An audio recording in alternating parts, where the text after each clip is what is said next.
We were just doing some overlock stitching on the Singer Featherweight C240 sewing machine and talking about foot number 3. That's the foot that comes with this machine, has a little kind of red marker and it's adjustable. And I want to show you how you can actually do an overcast and seam. We're going to take this ribbing and apply it to like a little neckline and how easy it's going to overcast it, sew it, and allow it to stretch, kind of like how a serger does. Now, sometimes even when I have a serger, if the thread color that's on the serger right now is black and I need to sew white thread, but not very much, I'm going to do it on the sewing machine. It's just going to be faster.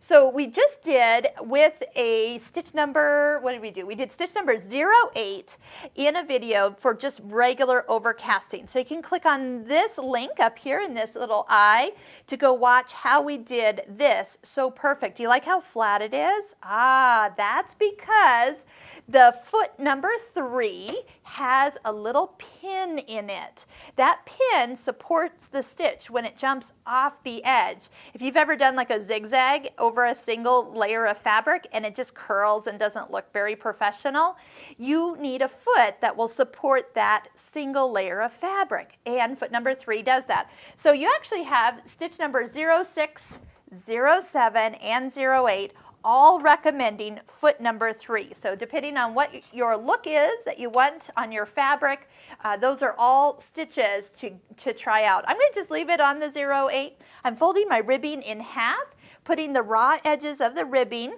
even with the cut edge of the neckline. This is so much easier than most people think it is.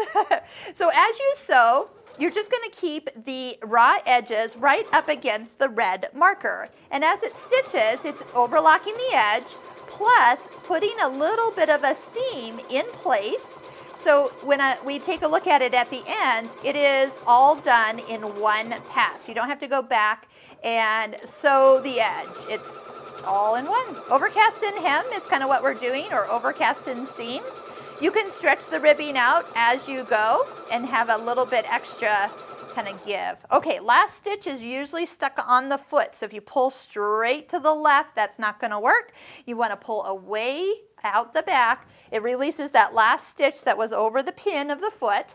And look how perfect this is. Of course, a ballpoint needle would be ideal if you are working on knit fabric. And look, it stretches, it's overcast and seamed all in one stitching pass.